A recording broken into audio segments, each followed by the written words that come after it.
प्यारे बच्चों, आज हम अभिव्यक्ति और माध्यम के अंतर्गत विभिन्न माध्यमों के लिए लेखन के बारे में पढ़ेंगे। जैसा कि आपको चित्र में दिखाई दे रहा है, इंटरनेट, अखबार, रेडियो, टेलीविजन, मोबाइल, ये सभी जनसंचार के माध्यम हैं। अखबार को हम प्रिंट माध्यम भी कहते हैं। टेलीविजन, रेडियो, इंटरनेट ये अन्य जनसंचार के माध्यम हैं। सबसे पहले हम प्रिंट माध्यम यानी मुद्रित माध्यम के बारे में पढ़ेंगे। ये जनसंचार के आधुनिक माध्यमों में सबसे पुराना माध्यम है और आधुनिक जो प्रिंटिंग है, छापाखाना है, उसका आविष्कार जर्मनी के वैज्ञानिक गुटेनबर्ग ने किया था। भारत में पहला छापाखाना यानी प्रिंटिंग प्रेस सन 1556 में गोवा में खुली थी। इसे ईसाई धर्म के प्रचारकों ने बाइबल के प्रकाशन के लिए खोला था, यानी धर्म प्रचार की पुस्तकें उसमें सबसे पहले छपी थी। मुद्रित माध्यमों के अंतर्गत अखबार, पत्र पत्रिकाएं और पुस्तकें आदि आती हैं। मुद्रित माध्यम यानी प्रिंटिंग माध्यम की क्या क्या विशेषताएं हैं? इसमें छपे हुए शब्दों में स्थायित्व होता है। इन्हें सुविधा अनुसार पढ़ा जा सकता है, यानी अगर आप कोई चीज पढ़ रहे हैं और आपको कुछ काम निकल आता है तो उसके बाद आप उसको छोड़कर दोबारा जहां से खत्म किया था वहां से दोबारा पढ़ना शुरू कर सकते हैं। यह माध्यम लिखित भाषा का विस्तार है, यानी इसमें लिखा जाता है, इसलिए इसमें जो भाषा है उसका विस्तार भी होता है। यह चिंतन, विचार और विश्लेषण का भी एक माध्यम है, क्योंकि इसमें ऐसे लेख वगैरह छपते हैं तो जो आपको चिंतन और विचार विश्लेषण में आपकी मदद करते हैं। मुद्रित माध्यम की कुछ सीमाएं भी हैं। सबसे पहले है कि निरक्षरों के लिए मुद्रित माध्यम किसी काम के नहीं होते। एक मुहावरा भी है, काला अक्षर भैंस बराबर, यानी जो अनपढ़ हैं उनके लिए लिखी हुई सामग्री किसी काम की नहीं होती। मुद्रित माध्यम की दूसरी कमी है कि तुरंत घटी घटनाओं को संचालित नहीं कर सकते, यानी वो प्रकाशित नहीं होती। अगर अभी कोई घटना घटी है तो तुरंत प्रकाशित नहीं होती, उसके लिए कम से कम 24 घंटे चाहिए, यानी दिन में एक बार ही अखबार प्रकाशित होता है। इसमें स्पेस और शब्द सीमा का ध्यान रखना पड़ता है, यानी अखबार में कितना स्पेस है और हमें अपना जो लेख है या समाचार है वो कितने शब्दों में लिखना है, इस चीज का ध्यान हमें रखना पड़ता है। इसमें एक बार समाचार छप जाने के बाद अशुद्धि सुधार नहीं किया जा सकता, यानी एक बार अगर समाचार छप गया और कुछ तथ्य उसके अंदर गलत चले गए तो हम दोबारा से उसमें सुधार नहीं कर सकते। मुद्रित माध्यमों में लेखन के लिए ध्यान रखने वाली बातें, तो सबसे पहले हमने जो ध्यान रखना है वो भाषा की शुद्धता का रखना है, यानी भाषा शुद्ध होनी चाहिए, भाषा प्रचलित भाषा का प्रयोग होना चाहिए। ऐसे शब्दों का प्रयोग नहीं करना चाहिए जो आजकल प्रचलन में नहीं है, नहीं तो लोग समझ नहीं पाएंगे। इसके अलावा समय, शब्द और स्थान की सीमा का भी ध्यान रखना चाहिए। मैंने आपको बताया था कि कुछ स्थान की सीमाएं होती हैं, जैसे अखबार है 10-12 पेज का होता है, तो उसमें कितने शब्दों में कौन से समय पर कौन सा लेख छपना है, इस सब चीजों का ध्यान रखना चाहिए। लेखन में तारतम्य और सहज प्रवाह होना चाहिए। जो आपका लेखन है उसमें कंटिन्यूटी होनी चाहिए और सहज प्रवाह होना चाहिए, फ्री फ्लो होना चाहिए। दूसरा जनसंचार का माध्यम है रेडियो यानी आकाशवाणी, और आकाशवाणी एक श्रव्य माध्यम है, यानी इसे श्रव्य सुना जा सकता है। इसमें शब्द और आवाज का महत्व होता है। रेडियो एक रेखीय माध्यम है, यानी लीनियर वे ऑफ कम्युनिकेशन है, यानी जो रेडियो में बोलता है वो हम सिर्फ सुन सकते हैं, लेकिन हम जो बोलेंगे वो रेडियो वाले को सुनाई नहीं देता। रेडियो समाचार की संरचना उल्टा पिरामिड शैली पर आधारित होती है, ये इंपॉर्टेंट है। उल्टा पिरामिड शैली में समाचार को 3 भागों में बांटा जाता है, इंट्रो, बॉडी और समापन, ये भी इंपॉर्टेंट है।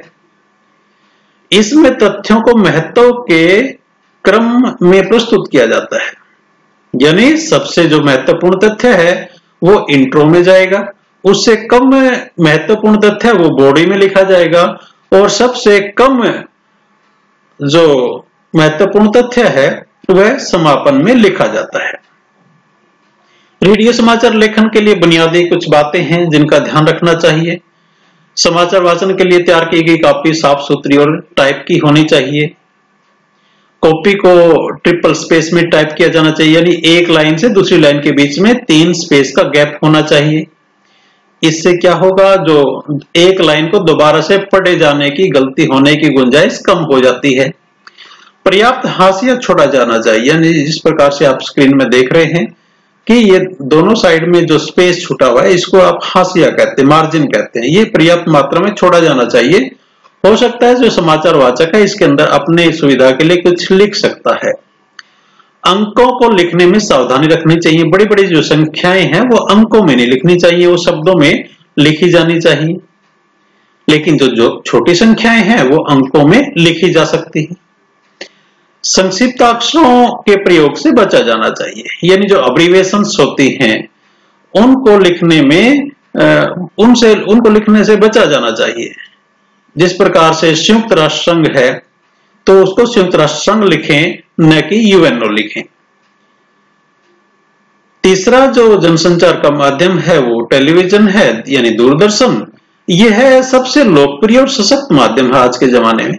इसमें ध्वनियों के साथ साथ दृश्यों का भी समावेश होता है, यानी ये ऑडियो और विजुअल, यानी श्रव्य और दृश्य दोनों प्रकार का माध्यम है।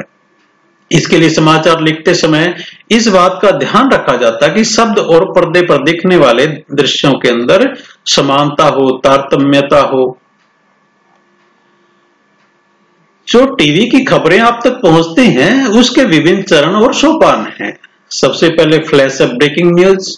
कोई भी जो बड़ा समाचार होता है तो बाकी के जो समाचारों को, सामान्य समाचारों को रोक कर उसी को दिखाया जाता, तो उसे हम फ्लैश या ब्रेकिंग न्यूज कहते हैं। ड्राई एंकर, जब कोई एंकर का जब मतलब है यहाँ पर संवाददाता, जो टीवी में बैठकर आपके सामने खबरों को प्रस्तुत करता है। जब वह अपनी तरफ से कोई समाचार दे रहा होता है तो उसको ड्राई एंकर कहते हैं। फोन इन, जब कोई संवाददाता किसी भी फील्ड में फोन के माध्यम से जानकारी देता है तो उसको फोन इन कहते हैं। एंकर विजुअल, यानी एंकर जब कुछ विजुअल, कुछ चित्रों के माध्यम से समाचार आपके सामने प्रस्तुत करता है तो उसको एंकर विजुअल कहते हैं। एंकर बाइट, यानी जब कोई एंकर अपनी तरफ से कुछ बोलता है और कोई महत्वपूर्ण व्यक्ति से उस समाचार के संदर्भ में कुछ वक्तव्य लेता है तो उसको एंकर बाइट कहते हैं। लाइव को आपको सभी को पता है, किसी भी स्थान का, किसी भी घटना का सीधा प्रसारण लाइव कहलाता है। और होता है एंकर पैकेज।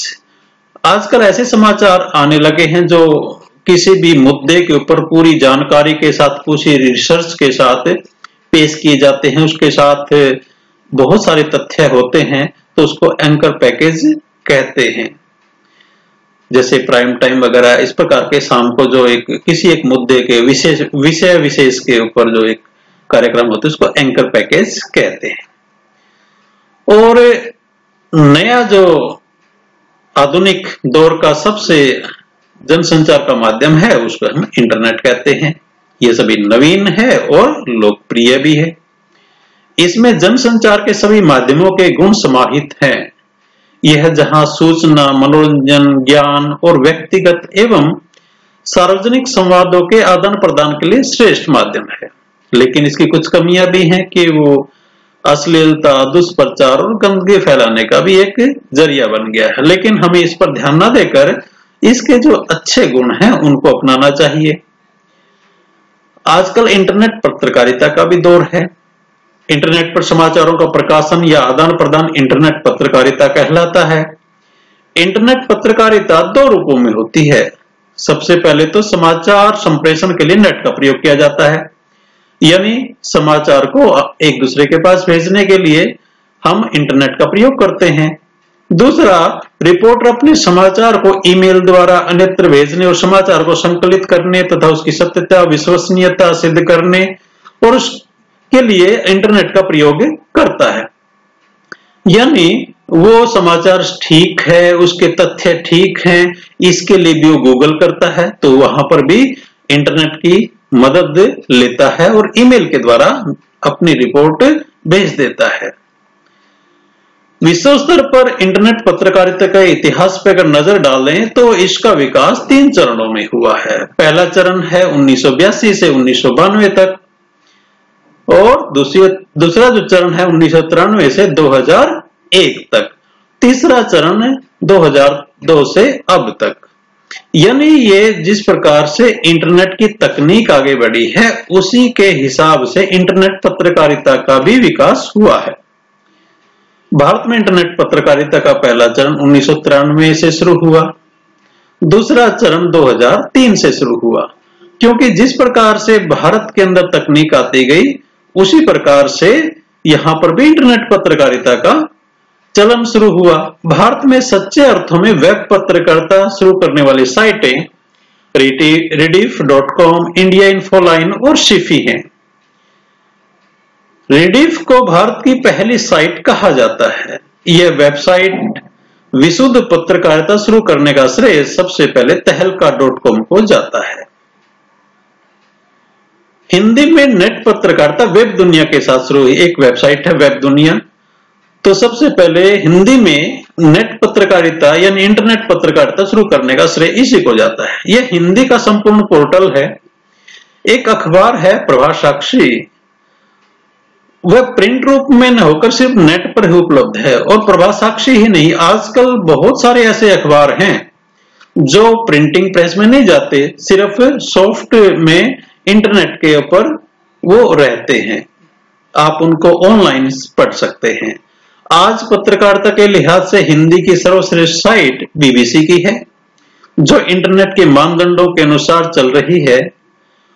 हिंदी वेब जगत यानी वेबसाइट जगत में अनुभूति, अभिव्यक्ति, हिंदी नैसराय, इस प्रकार की बहुत सारी साहित्यिक पत्रिकाएं भी निकलती हैं जो बहुत अच्छा काम कर रही है। लेकिन अभी एक समस्या है, वो है कि अभी हिंदी जगत की सबसे बड़ी समस्या मानक कीबोर्ड यानी एक स्टैंडर्ड कीबोर्ड और फॉन्ट की है कि किस फॉन्ट और किस कीबोर्ड को स्टैंडर्ड माना जाए, मानक माना जाए।